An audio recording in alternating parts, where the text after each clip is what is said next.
您现在正在收听的是美国俄亥俄州 Toledo 教会聚会后的分享与见证。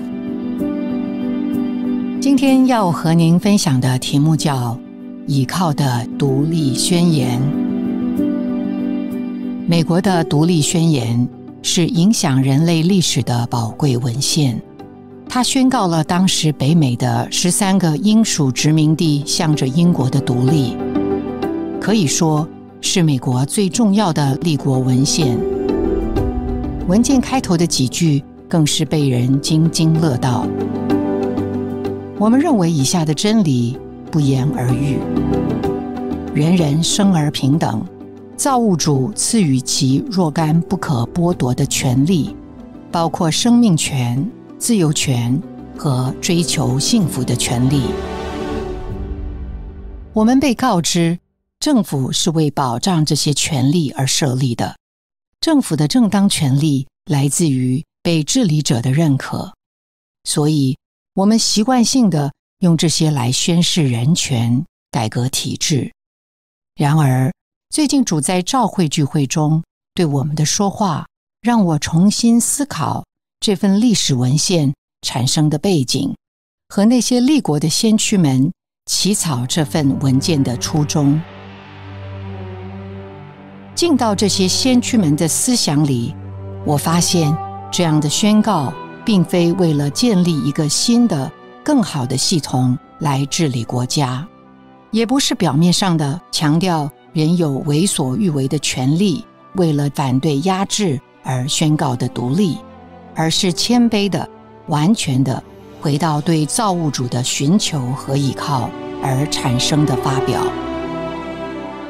这里描述的不是一个空洞的理想，而是一个从罪恶和奴役中活过来的人的真情流露。这是一个信徒遇见神之后的觉醒和宣告，是发自内心、有魂的、有灵的宣告。所以，倚靠是美国独立宣言的内涵。与其说这是一份独立宣言，更确切地说，这是一份人对神的倚靠宣言。所以，建立美国的先驱们不是为了创立国家而来，他们乃是来寻求神的。他们渴望爱神、得着神，而产生了一种宣誓，一种奉献。他们的文字也触碰我的心弦。我们又何尝不是受尽了世界和撒旦的奴役，丧失了生命和自由的权利，在世界的价值中不知道何为幸福的人。因着神的怜悯，我们遇见他，而尝到那个从人起初被造就被赋予的人生来就本该享有的生命与自由。人认识到自己享有生命和自由的权利，能脱离死亡和奴役，有能力追求幸福，又如何能不起来捍卫这个失而复得的、不能再次被剥夺的权利？我想，这是那些立国的先驱们心中的呐喊，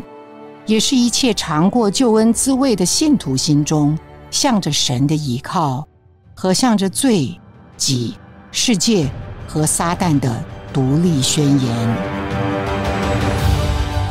这个国家的建立不为别的，就是为着保障这些基本的人被造时就拥有的权利，这个不言而喻的真理。这是一幅神的行政行在地上的图画，而行使它的是一般倾心寻求神、倚靠神的人，就是今天的教会。对基督完全的倚靠，是教会与世界分别的独立宣言。感谢您的收听，希望您能从今天的信息中得到亮光和启示。你的点赞、留言、分享、转发是我们持续制作的动力。我们的网址是 thechurchintoledo.org。期待我们下次空中再会。